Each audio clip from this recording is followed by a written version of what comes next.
तुम्हाला माहित आहे, त्याचे प्रेम, त्याची माया, त्याची ओढ, तो खूपच साधा भोळा आहे.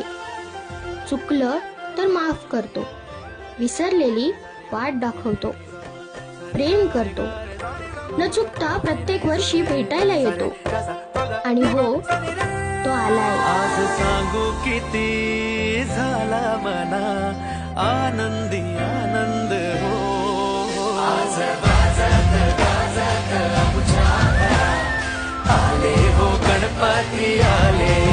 सणा साजरा झाला हा आज खरा, घरात गणपती आले.